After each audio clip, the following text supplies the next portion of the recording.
धन्यवाद वेणुगोपाल जी। साथियों, हमारे नेतृत्व के लिए और हमारी पार्टी के लिए न्याय केवल एक शब्द नहीं है, न्याय संघर्ष है, न्याय तपस्या है और न्याय हक है। सबसे पहले इस कार्यक्रम को आगे बढ़ाते हुए हम न्याय पत्र का विमोचन करेंगे, उसको जारी करेंगे। मैं माननीय कांग्रेस अध्यक्ष श्री मल्लिकार्जुन खड़गे साहब से आग्रह करूंगा कि वो न्याय पत्र को जारी करें। सर,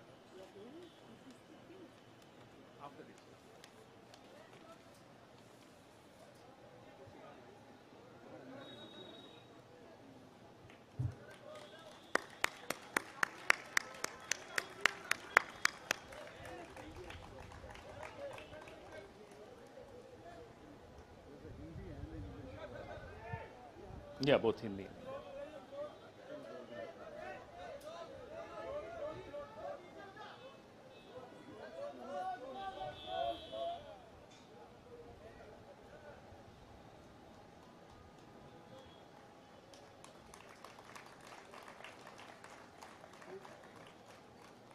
धन्यवाद। अब मैं मैनिफेस्टो कमेटी के अध्यक्ष श्री पी चिदम्बरम साहब से आग्रह करूंगा कि वो इस न्याय पत्र के विषय में कुछ इस पर प्रकाश डालें, आपसे चर्चा करें।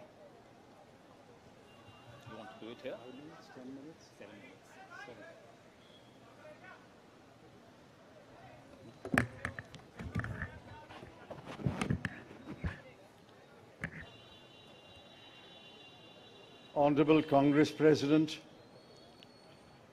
Honorable former Congress President Srimati Sonia Ji, Honorable former Congress President Shri Rahul Ji, General Secretary Shri K.C. Venugopal, members of the Congress Working Committee, senior leaders of the Congress,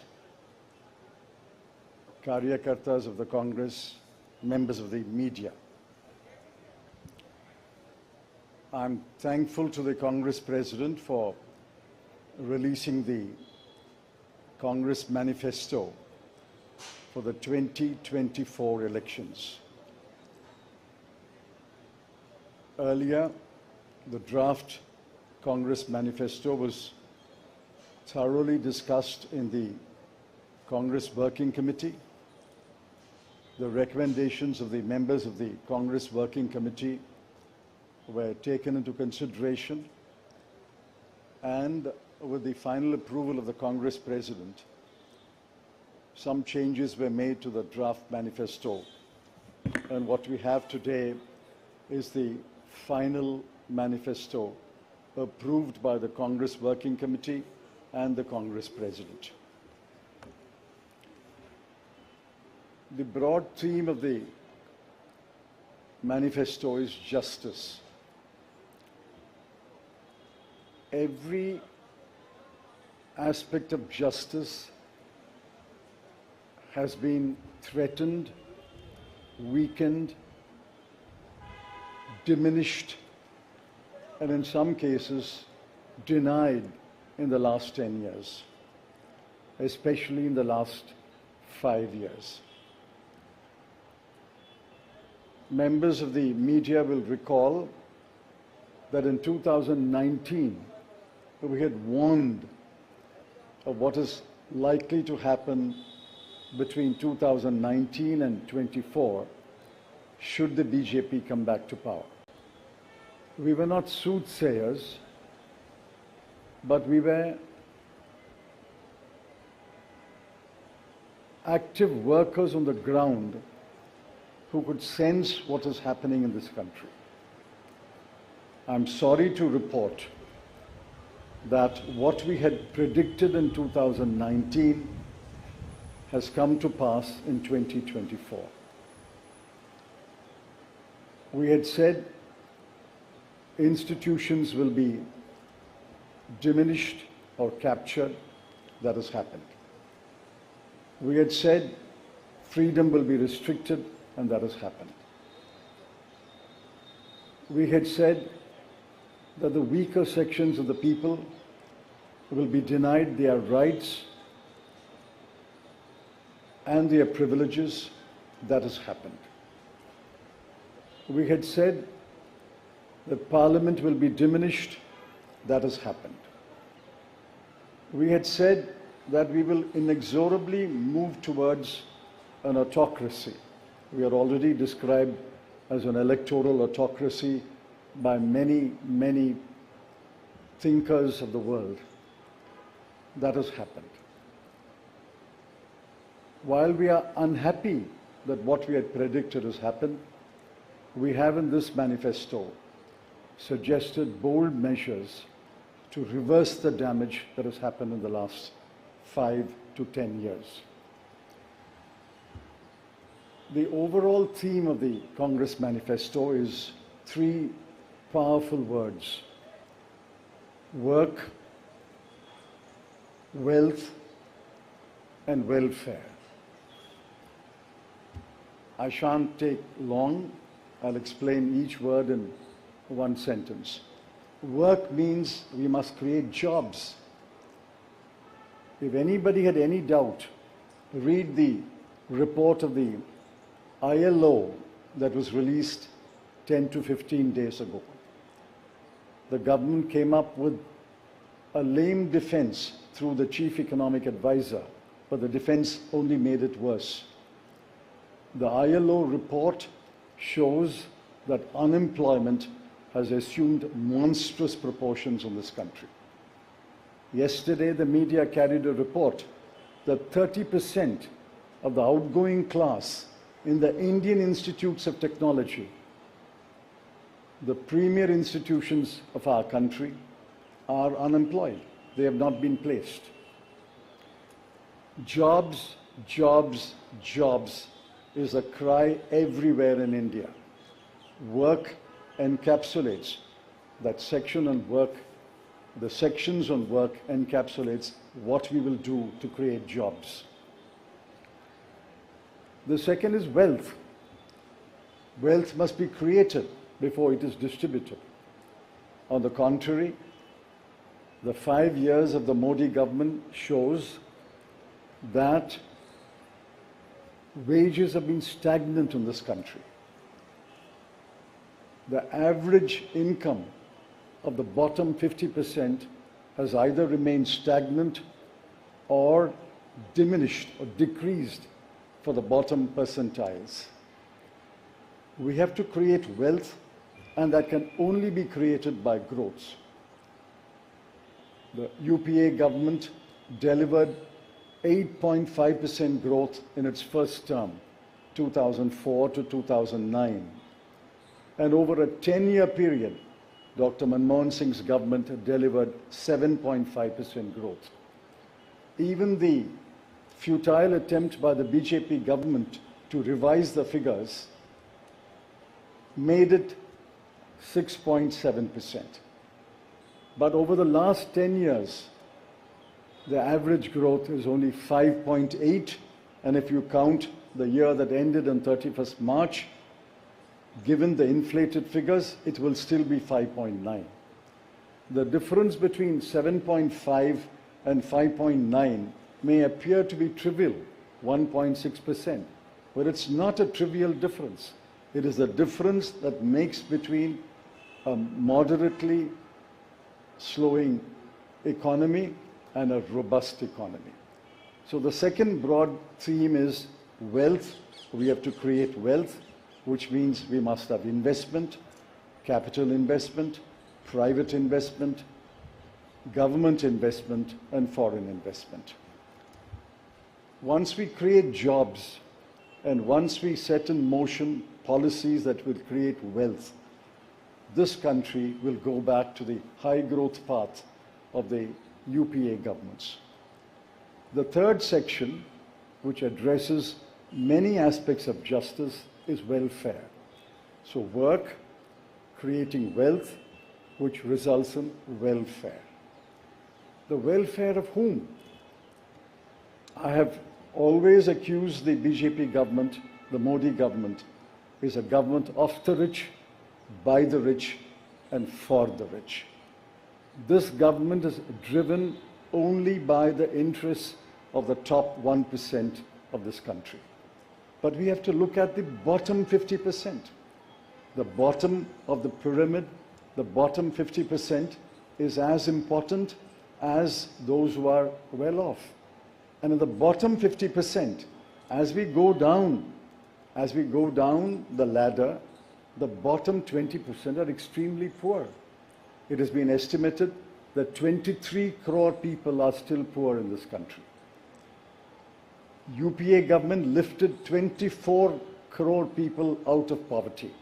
And we promise that if the Congress or a Congress-led government comes to power in 2024, we will lift 23 crore people out of poverty in the next 10 years. That's possible, it's doable, and I conclude by saying the Congress has done it before and we can do it again.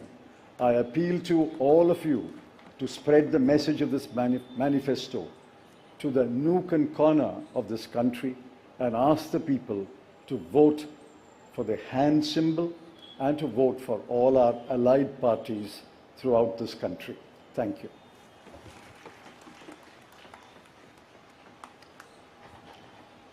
धन्यवाद चिदम्बरम साहब। मैं माननीय राष्ट्रीय अध्यक्ष श्री मल्लिकार्जुन खड़गे साहब से आग्रह करूंगा कि वो 2 शब्द कहें।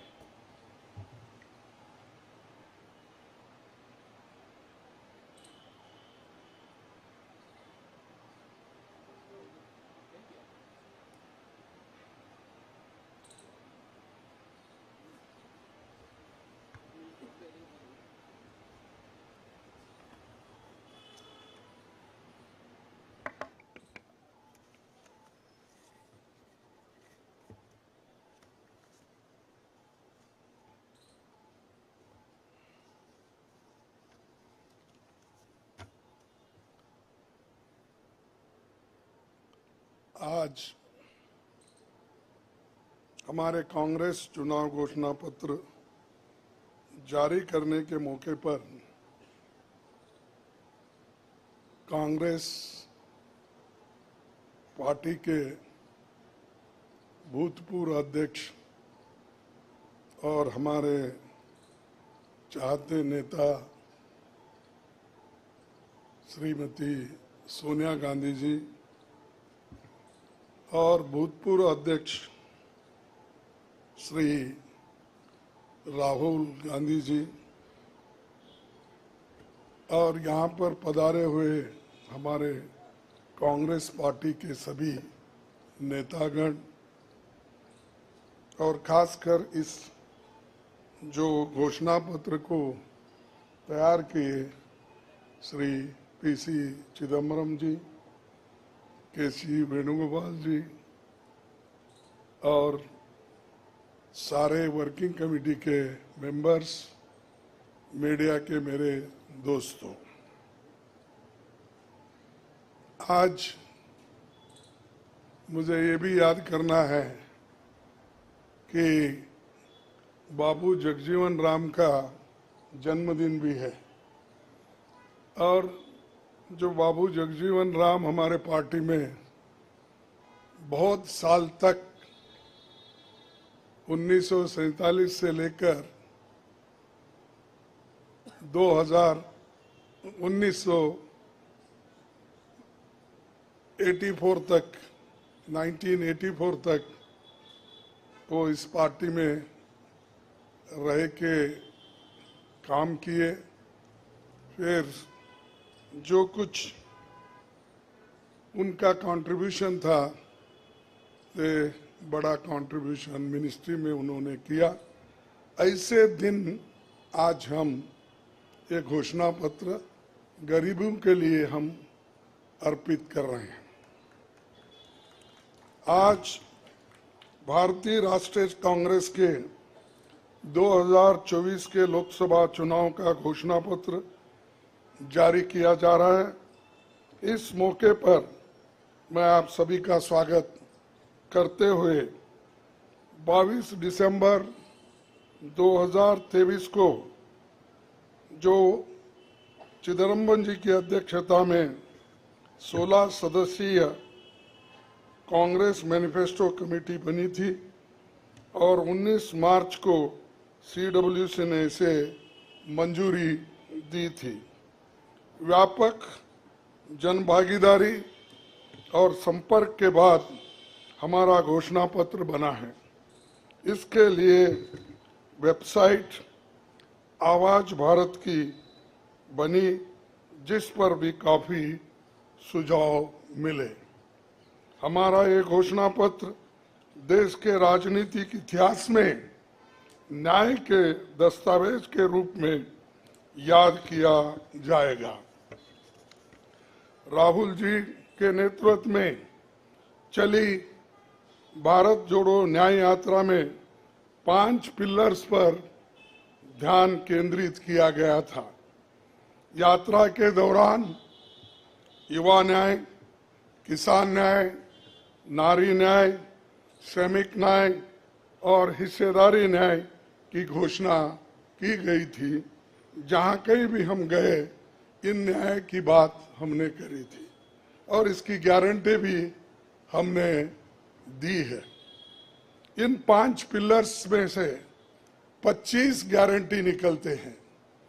हर 25 गारंटी ने किसी ना किसी को लाभ मिलने का इसके अंतर्गत यहाँ पर हमारे मैनिफेस्टो में भी है और इसके लिए जो हम पहले से ही करते हुए आए हैं वो भी हमने इसका उल्लेख किया है। मैं कुछ बातें आपके सामने रखना चाहता हूं। खासकर युवा न्याय के तहत हर शिक्षित युवा की पहली नौकरी अप्रेंटिसशिप के साथ पक्की हो जाए, ऐसी एक गारंटी हम दे रहे हैं। और उसके लिए हम 1 लाख रुपए, उसके लिए हम एक अप्रेंटिसशिप कोर्स करने वालों को खर्च करेंगे और इससे ये फायदा होगा, किसी ना किसी जगह उसको पक्की नौकरी मिलेगी, क्योंकि ये स्किल डेवलपमेंट के तहत और बहुत से इंडस्ट्रीज में इनको काम मिलेगा। नारी न्याय के तहत गरीब परिवार की महिला को सालाना 1 लाख की मदद देंगे। कोई तालियां नहीं बजा रहे, क्या बात है? गरीब परिवार की महिला को सालाना 1 लाख की मदद देंगे और किसान न्याय के तहत किसानों की कर्ज माफी और MS की कानून की गारंटी भी हम देंगे। और श्रमिक न्याय, इसके तहत मनरेगा में भी 400 रुपए, ये न्यूनतम कम से कम 400 रुपए मजदूरी दिया जाएगा। हिस्सेदारी न्याय में सामाजिक आर्थिक समानता के लिए हर व्यक्ति और हर वर्ग की गिनती या जातीय जनगणना होगी, जिससे सबको फायदा होगा, या किसी के फॉर्म में किसी के अगेंस्ट में ये नहीं है कि हालात को समझने के लिए ये जातीय जनगणना करेंगे, जैसा कि SC ST की जातीय जनगणना होती है। और वैसा ही जो पिछड़े लोग हैं और भी ये अपर कास्ट में भी गरीब लोग हैं, सबकी हालत क्या है ये जानने के लिए हम जातीय जनगणना कराएंगे और इसका फायदा हर वर्ग को मिलेगा। हमारे घोषणा पत्र में संवैधानिक न्याय, कॉन्स्टिट्यूशनल जस्टिस खंड में लोकतंत्र बचाओ, भय से मुक्ति से लेकर मीडिया, न्यायपालिका आजादी, भ्रष्टाचार के खिलाफ मुहिम जैसे मुद्दे, कला संस्कृति जैसे विषय भी है। आर्थिक न्याय, इकोनॉमिक जस्टिस खंड में आर्थिक नीतियों, बेरोजगारी, टैक्सेशन और टैक्स रिफॉर्म्स, ये सारी चीजें उसमें हम लाएंगे। इंडस्ट्री और इंफ्रास्ट्रक्चर पर ठोस काम हम करेंगे।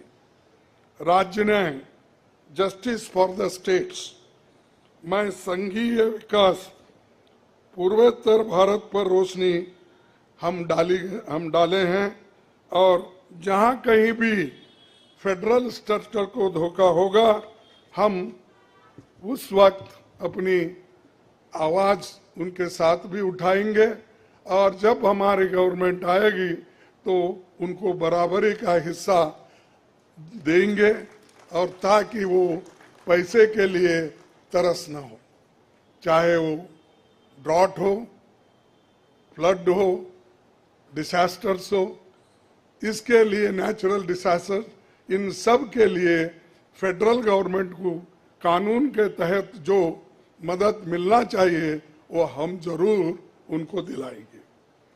उसी के साथ देश की प्रतीक्षा और आंतरिक सुरक्षा के महत्व को ध्यान में रखकर रक्षा न्याय की भी खंड है, जिसमें विदेश नीति भी है और विदेश नीति हमारी अब तक सफल हुई है और उसी नीति पे अगर ये लोग काम करते थे और ठीक ढंग से चलते थे और बहुत से मुश्किल हमको आज जो आ रहे हैं वो कभी नहीं आते थे। तो इसीलिए हम अपना रक्षा न्याय का देश की रक्षा के लिए पूरा हम काम करेंगे। आखिरी एक महत्व का बिंदु पर्यावरण न्याय भी देंगे।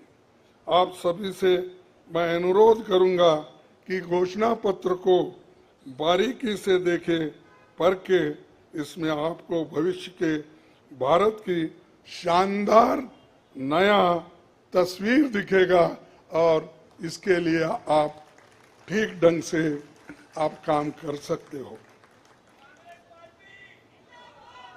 आजादी के बाद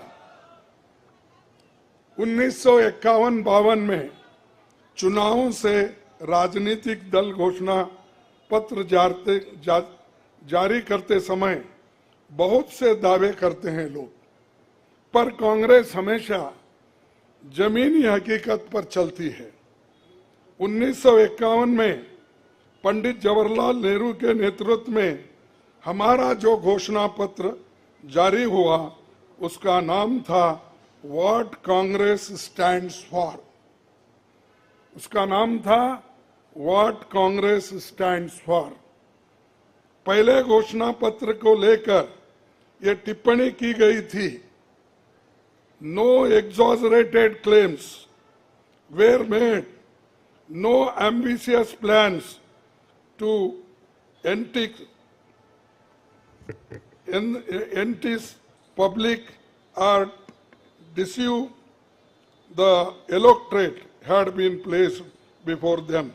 A realistic view of what was capable of achievement and implementation alone was presented.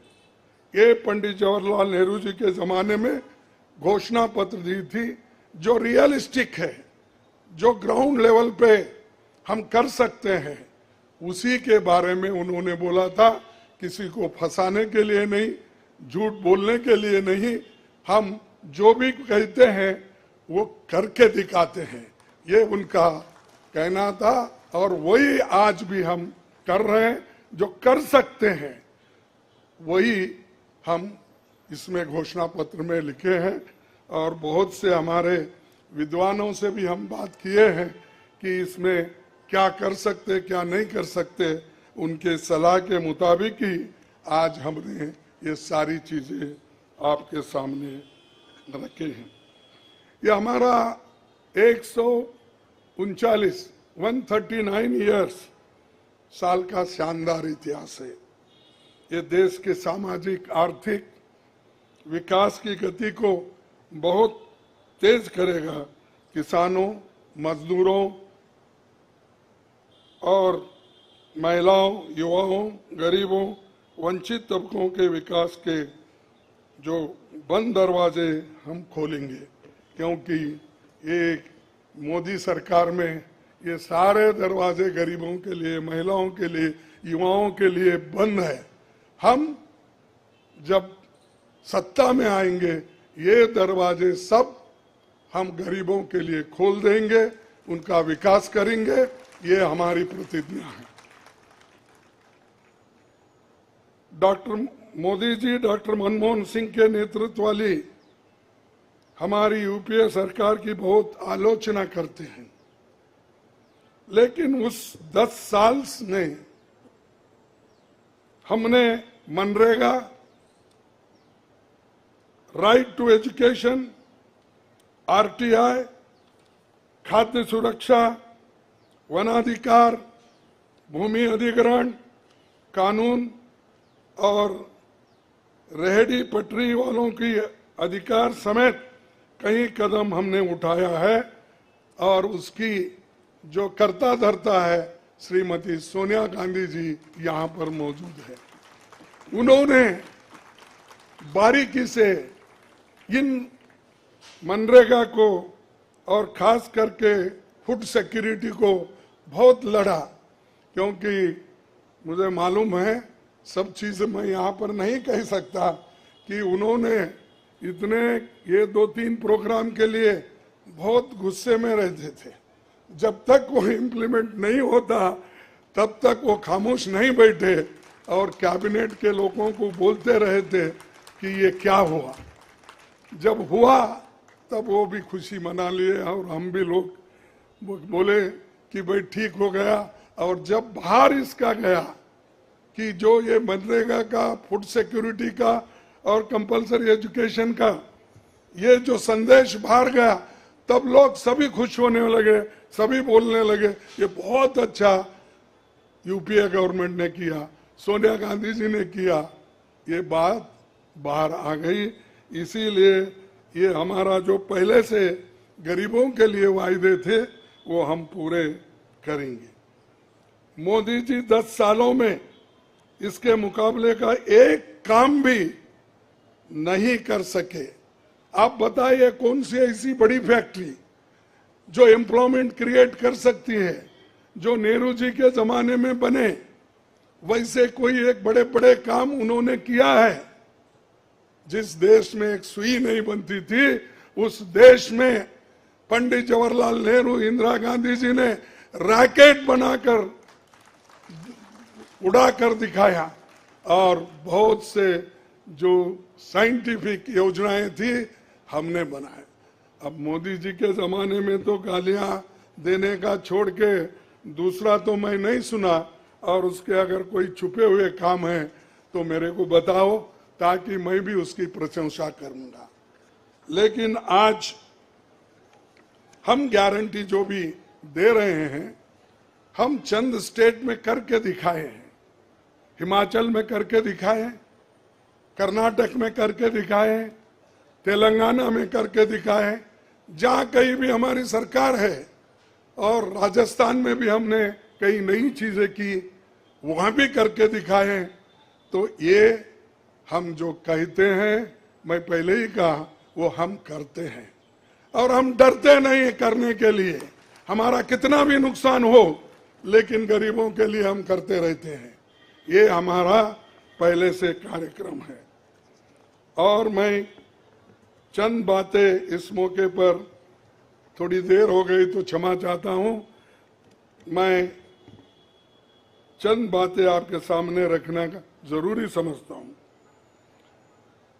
और आज क्या हो रहा है, विपक्षी नेताओं को जेल में बंद किया जा रहा है। चुनाव में सबको समान अवसर नहीं है और कई मुकदमे एक के ऊपर एक, छोटी छोटी। और हमारे पार्टी के ऊपर इतना बड़ा जुल्म किया और इतने हमारे को पेनल्टीज डाले। 3,567 करोड़ रुपए का हमारे ऊपर उन्होंने पेनल्टी डाली। क्या ये लेवल प्लेइंग ग्राउंड है? और ये हमारे ऊपर आज हो रहा, कल मीडिया के ऊपर होगा, मीडिया हाउसेस के ऊपर होगा, सबके ऊपर होगा।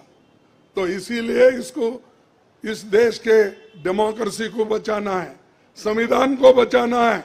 इसीलिए हम सब लोग, देश के लोग एक होना चाहिए और लड़ना चाहिए। और जो ऑटोक्रेटिक मोदी साहब है उनको हटाना चाहिए। ये मेरा आपसे विनती है। जब तक आप ये काम नहीं करेंगे तब तक हम सिर्फ बातों से नहीं होगा।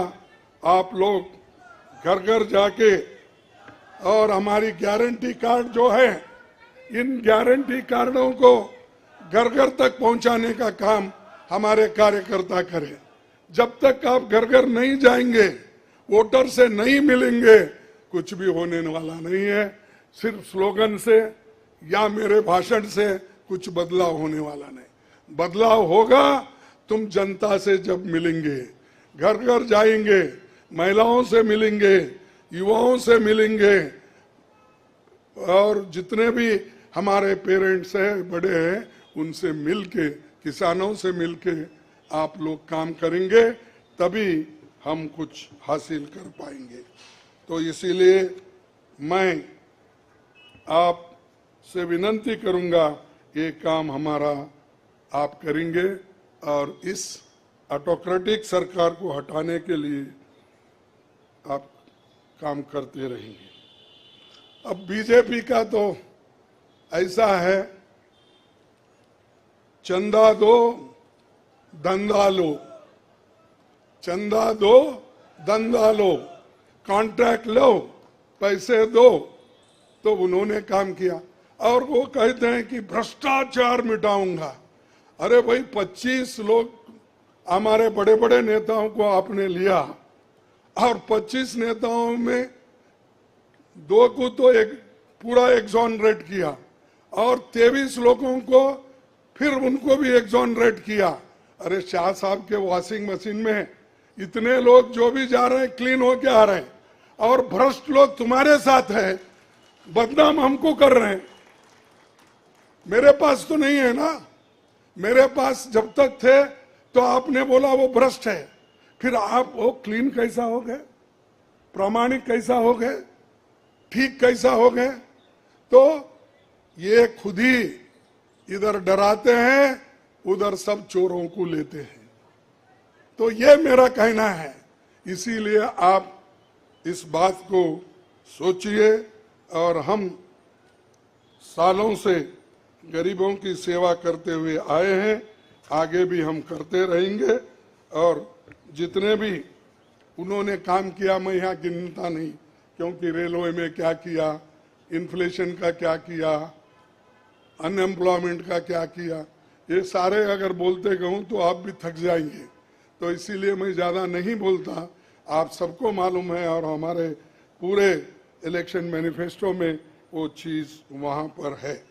इसीलिए आप तमाम को मैं धन्यवाद अर्पित करता हूँ कि आप ऐसे वक्त जो हमको साथ दे रहे हैं, जिस वक्त लोग डर डर के चंद लोग भाग जा रहे हैं। वो डरने वाले कौन है? जो आदमी कुछ चोरी करता है वही डरता है। जो आदमी ठीक है, अपने उसूलों पे खड़ा है, उसको कोई नहीं डराता। अगर डराएगा तो भी वो उसूलों पे ठहरे हुए लोग डरेंगे नहीं। तो इसीलिए हम लोग डरने वाले नहीं। हमारे नेता श्रीमती सोनिया गांधी जी, राहुल गांधी जी, डर उनमें नहीं है और डर का नाम भी नहीं है, और डर ये शब्द उनके पास नजदीक आता नहीं। वो डर सिर्फ मोदी को है, क्योंकि वो हमारे लोगों को ले लेके 400 पार बोलते फिर रहा है। अरे मणिपुर जैसे एरिया में नहीं जा सके, देश में विदेश में 14 फेरियां लगाए, देश में इलेक्शन का प्रचार सरकारी फंड से किया गया, सरकारी वैन से किया गया, लेकिन मणिपुर वो देखे नहीं। क्यों नहीं गए भाई? आपकी तो 56 इंच की छाती है, आपको डर कुछ भी नहीं है। हाँ, आप जा सकते हैं, लेकिन वहां हमारे नेता राहुल गांधी जी जा सकते हैं लोगों के साथ, आप क्यों नहीं जा सकते?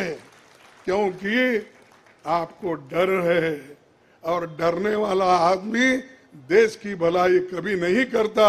बाय चांस आया, अब आगे लोग उसको देखेंगे और आप भी मजबूती के साथ हमारे साथ खड़े होंगे। इतना ही कहते हुए मेरे 4 शब्द को समाप्त करता हूं। जय हिंद।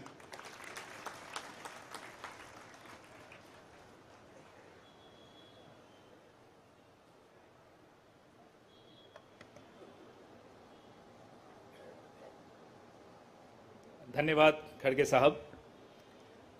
मीडिया के मित्रों, आपके मोबाइल पर सॉफ्ट कॉपी हिंदी और अंग्रेजी की हमारे न्याय पत्र की पहुंच चुकी है। कार्यक्रम के पश्चात उसकी फिजिकल कॉपी भी आपको दे दी जाएगी। कार्यक्रम को आगे बढ़ाते हुए अब 10 मिनट आपके सवाल जवाब होंगे और इसमें अनुशासन रखिएगा। सबसे पहले एजेंसीज को मौका दिया जाएगा, तो एएनआई सबसे पहले अपना सवाल पूछे।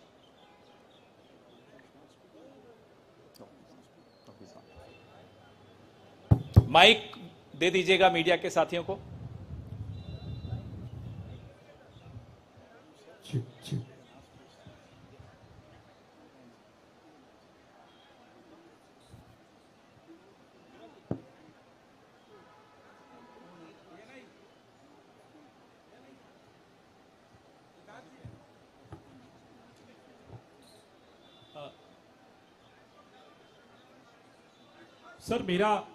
सर मैं सिद्धार्थ हूं एएनआई से। सर मेरा सवाल यह है कि आप लोगों ने एक प्रॉमिस किया है अपने मैनिफेस्टो में कि जो लोग पार्टियां छोड़कर जाते हैं, चुने हुए लोग, उनके लिए आप अमेंडमेंट करेंगे, 10th शेड्यूल में डालेंगे कि ताकि उनकी मेंबरशिप अपने आप बर्खास्त हो जाए। क्या इस तरीके की परिस्थितियां जो आज बन रही है, खासकर आपकी पार्टी इसको देख रही है, इसको ध्यान में रखते हुए आप लोगों ने मैनिफेस्टो में इसको डाला है?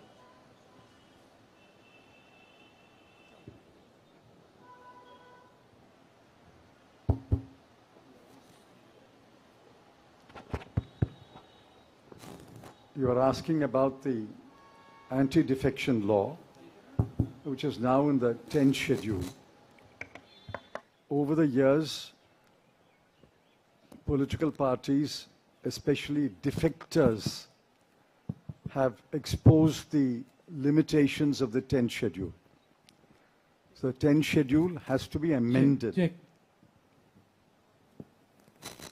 What is he saying? The 10th schedule is to be amended. Our position is that moment a defection takes place, he should be instantly disqualified.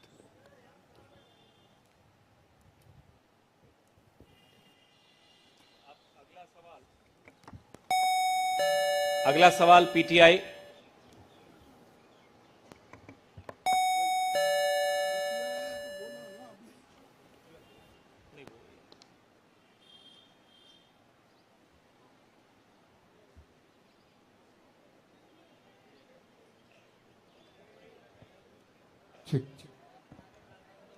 Sir, the focus of the manifesto is on the 25 guarantees that the Congress has already announced. So will this election be a fight between Congress's guarantees and Modi ki guarantee?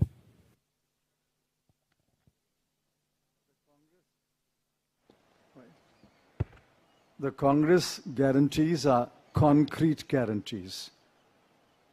We have spelt out in English and Hindi and in due course in different languages what each guarantee means, what each guarantee will deliver to the people. Mr. Modi's guarantees are only in order to ensure that he is guaranteed a third-term job. Where is the guarantee? What happened to the guarantee of 2 crore jobs? What happened to the guarantee of 15 lakhs in the account of every Indian? What happened to the guarantee of doubling farmers' income? What happened to the guarantee of raising India's GDP to 5 trillion? I can offhand narrate at least 50 such promises of Mr. Modi. Mr. Modi's promises are empty promises. Our 25 guarantees are concrete guarantees.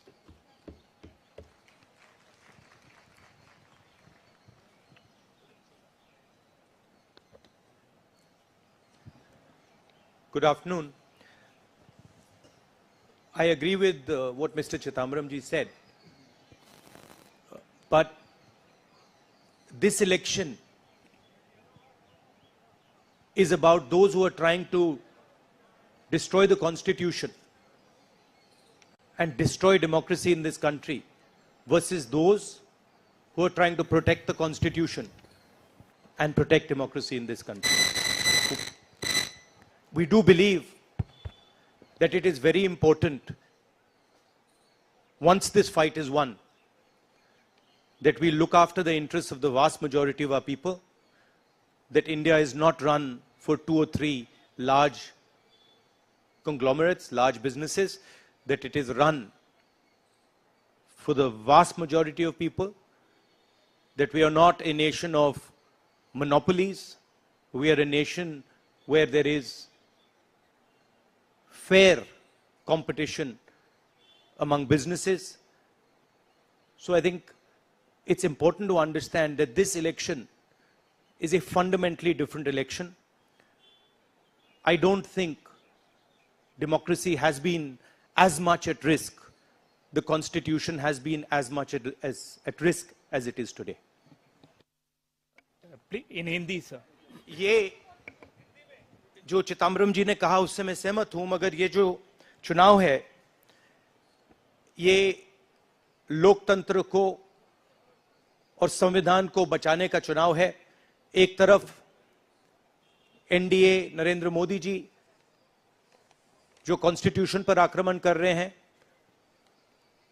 लोकतंत्र पर आक्रमण कर रहे हैं, institutions को capture कर रहे हैं, और दूसरी तरफ इंडिया अलायंस जो कॉन्स्टिट्यूशन की रक्षा करता है, लोकतंत्र की रक्षा करता है। तो ये चुनाव इन दोनों फोर्सेस के बीच में है। धन्यवाद। मौसमी सिंह, आज तक।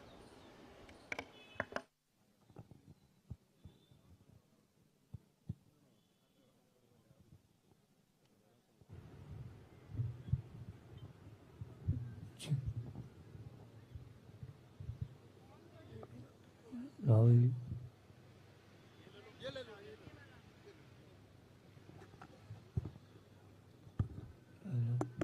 हेलो, मेरा सवाल मैडम सोनिया गांधी से है। मैम, अगर आपसे सवाल, राहुल जी, आपने ओपीएस को लेके लगातार जो है झंडा बुलंद किया है। तमाम सरकारें आपकी, उन्होंने ओपीएस का वादा किया था। चिदम्बरम साहब, you had promised OPS and in Himachal and Rajasthan you implemented OPS, but in the manifesto the OPS scheme is missing. So is there a is there a introspection that it's not viable economically? Is it that? It's not missing as such. It's very much on our minds. But please remember the developments that have taken place in the last 4 months. The government has appointed a committee headed by the Finance Secretary to review the NPS and the demand for OPS and to find a way in which the objectives of OPS can be financed by a funded pension scheme. Which means the government has come around to the point of view that while the OPS delivered benefits to the pensioners, the NPS made it sustainable. Now a committee has been appointed under the Finance Secretary, and unless we receive the report of that committee and review it, it would be premature to take a stand on the OPS-NPS controversy. It's very much on our minds, and we will come out with our position once the committee's report is received. Arun Kumar Singh. मेरा सवाल राहुल जी आपसे है। Rahul ji, hello. Rahul ji, सीधे सीधे इधर, front. सवाल आपसे यह है कि 2014 में जैसे ही मोदी सरकार आई थी, आपने एक बयान दिया था और आपने ये कहा था कि देखते जाइए धीरे धीरे कॉन्स्टिट्यूशनल इंस्टीट्यूशंस जितने भी हैं देश पे, उस पे आरएसएस और बीजेपी का कब्जा हो जाएगा। अब आप ये कह रहे हैं कि हो चुका है और आप कह रहे हैं कि हम कानून भी लाएंगे। क्या आपको ऐसा नहीं लगता राहुल जी कि ये जब आप करेंगे तब बीजेपी आपके ऊपर ये आरोप लगाएगी कि चूंकि केसेस जो है या पूछताछ विपक्ष के नेताओं से ज्यादा हुई, इसलिए प्रतिक्रिया में लाया गया रिएक्शनरी लॉज अमेंडमेंट होंगे ये?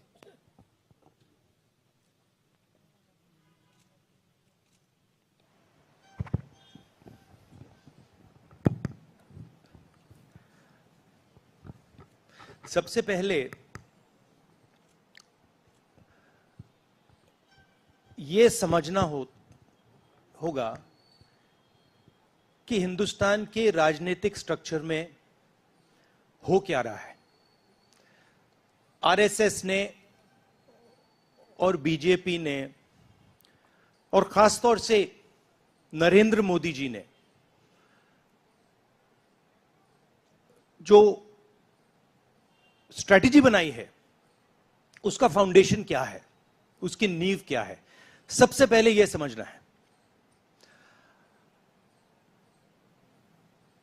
नरेंद्र मोदी जी ने जैसे अदानी जी की मोनोपोली है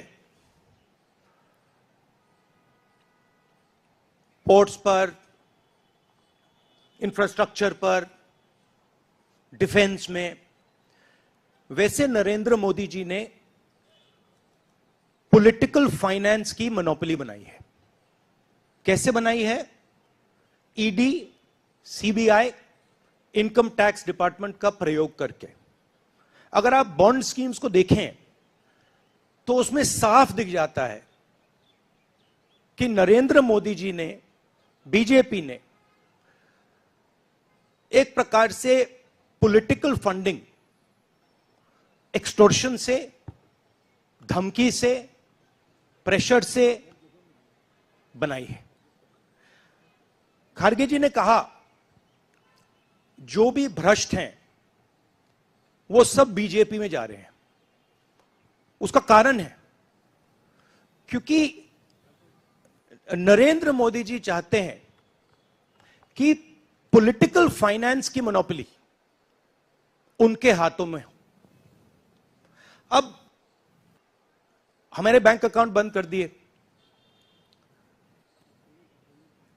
हमारे पास ओरिजिनल रास्ता जो था वही हमारा रास्ता है। हम जनता के साथ जाकर मिलकर उनके लिए लड़ते हैं। ये जो मैनिफेस्टो बना है, ये मैनिफेस्टो कांग्रेस पार्टी ने नहीं बनाया है। ये मैनिफेस्टो हिंदुस्तान की जनता ने बनाया है। हमने सिर्फ इसको लिखा है, ठीक है, और हमने सिर्फ इसको लिखा है। जो किसानों ने हमें बताया, खारगे जी को बताया, मुझे बताया, बाकी नेताओं को बताया, वो हमने लिखा है। चाहे वो रोजगार की बात हो, चाहे वो कॉन्ट्रैक्ट लेबर की बात हो, हजारों लोगों से बात करके हमने ये हिंदुस्तान की आवाज है, ये लिखी है। मगर जो राजनीति में आज हो रहा है वो क्लियर है कि सब पार्टीज को नरेंद्र मोदी, ईडी, सीबीआई, इन इंस्टीट्यूशंस को कैप्चर करके फाइनेंशियली मोनोपोली बना रहे हैं अपनी। और चुनाव के बाद रियलिटी है कि ये जो फाइनेंशियल मोनोपोली बड़ी इंटरेस्टिंग चीज है, क्योंकि सारा इंफॉर्मेशन, सारा का सारा इंफॉर्मेशन, किससे एक्सटॉर्शन किया है, किसको कॉन्ट्रैक्ट दिया है, कॉन्ट्रैक्ट देने के बाद उसने कितना पैसा दिया है, वो पूरी ब्लूप्रिंट, पूरी की पूरी ब्लूप्रिंट इलेक्टोरल बॉन्ड्स में लिखी हुई है। तो नरेंद्र मोदी जी ने आज नहीं तो कल ऑपोजिशन को पूरी chargesheet, proof sheet electoral bonds के थ्रू पकड़ा दी है। तो इसीलिए थोड़ा टेरर हो रहा है उनको, इसीलिए नंबर निकला है 400 पार, इसलिए ये महाराष्ट्र में हमारे नेता ले जा रहे हैं, हरियाणा में सब जगह हमारे नेता ले जा रहे हैं, क्योंकि इनको लग रहा है कि भैया अगर 400 पार नहीं 180 हो गई, 160 हो गई, 140 हो गई तो नैया पार हो जाएगी। Thank you. आशीष सिंह।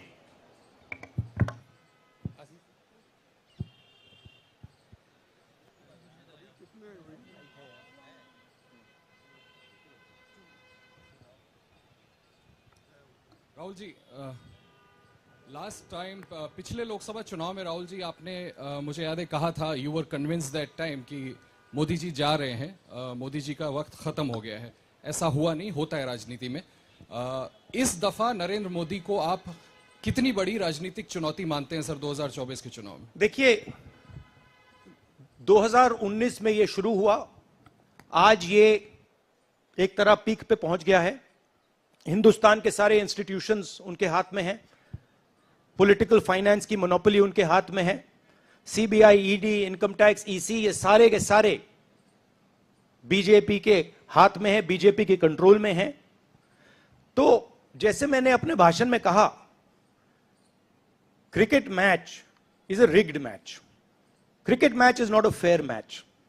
उसमें चाहे सोशल मीडिया की बात करें, आप हमारे नेताओं के, ऑपोजिशन नेताओं के सोशल मीडिया देख लीजिए, मेरा यूट्यूब देख लीजिए, मेरा फेस टाइम देख लीजिए, फेसबुक देख लीजिए, इंस्टाग्राम देख लीजिए, तो ये सारा का सारा स्ट्रक्चर कंट्रोल्ड है, रिग्ड है। इसलिए बहुत जरूरी है कि जनता इस बात को समझे कि ये नॉर्मल चुनाव नहीं है, ये लोकतंत्र को बचाने का, संविधान को बचाने का चुनाव है, और इसको लड़ना और जीतना बहुत जरूरी है। ये चुनाव 2-3%, 5% और बाकी हिंदुस्तान के बीच में चुनाव है, और जो बाकी हिंदुस्तान चाहता है वो इस मैनिफेस्टो में है, और जो 2% चाहता है, जो अदानी जी चाहते हैं, वो आप उनका मैनिफेस्टो देख लीजिए, आपको पता लग जाएगा, उसमें उनकी रिक्वेस्ट लिस्ट पूरी की पूरी आपको मिल जाएगी।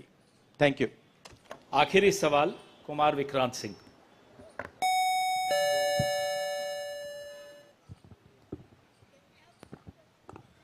राहुल जी, 2009 में आपको भी याद होगा, उस वक्त मैनिफेस्टो में 2 तस्वीरें थी, मनमोहन सिंह जी की और सोनिया गांधी जी की। पूछा गया था पीएम कैंडिडेट कौन होगा, सोनिया जी ने अपनी तस्वीर छुपा ली थी। आज 2 तस्वीरें हैं, राहुल गांधी जी की और खड़गे जी की। कोई तस्वीर छुपाएंगे, कोई दिखाएंगे? नहीं, ये आप बड़े डिस्ट्रैक्शन वाले क्वेश्चन पूछते हो। देखिए, इंडिया गठबंधन में डिसीजन लिया गया है कि हम मिलकर एक साथ आइडियोलॉजिकल चुनाव लड़ रहे हैं। चुनाव जीतने के बाद लीडर कौन होगा, प्राइम मिनिस्टर कौन होगा, वो पूरा का पूरा जो कोलिशन है वो मिलकर डिसाइड करेगा। Thank you. धन्यवाद। अब कार्यक्रम की समाप्ति से पहले श्री केसी वेणुगोपाल कल के कार्यक्रम के विषय में आपसे 2 शब्द कहेंगे। Dear friends, today we are already released the... Brother, he wants South media chance. इन्हें माइक दीजिए, जो साउथ इंडिया से हमारे जो साथी हैं, और ये आखिरी सवाल होगा। चिक चिक।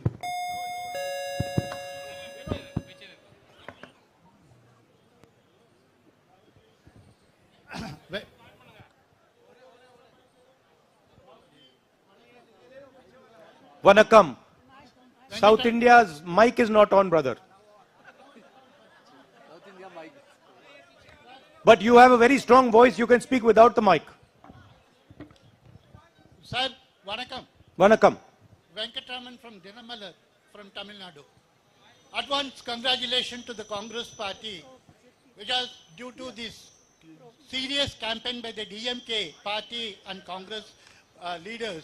You are going to get 10 out of 10 seats from Tamil Nadu in the forthcoming parliament election. Do you think the same trend will you expect from the across the country? Well, you know, I'm not a soothsayer. Unlike many political commentators, I can't predict the future. But what I'm confident of is that this is a much closer election than is being propagated by the media. It is a close election, and we are going to fight an excellent election, and we are going to win the election. Thank you. Please do remember one thing. Please do remember that there was a similar feeling being generated by the press when Mr. Vajpayee was Prime Minister. There was the India Shining campaign. So we have a similar idea being propagated. India Shining with 2-3 new dimensions. International dimension, all sorts of new dimensions. Full support by the monopolists in the country. But do remember what happened to the India Shining campaign, and do remember who won that campaign. Thank you.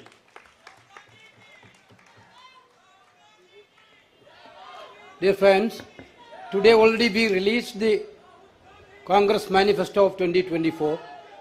Tomorrow in 2 places we are launching the manifesto with huge rallies. One is in Jaipur. Tomorrow morning the manifesto launching will take place in Jaipur, and second rally of launching the manifesto will take place in Telangana, Hyderabad in the evening. There were 2 programs tomorrow. One is in Rajasthan, one is in Telangana for launching the manifesto. I once again thanking all of you for participating in this event. Thank you Venugopal ji. अब सेवा दल के साथियों से आग्रह है कि वो राष्ट्रगान शुरू करें। आप अनुशासन बनाए रखें। राष्ट्रगान के लिए कृपया अपने स्थान पर खड़े हो जाएं।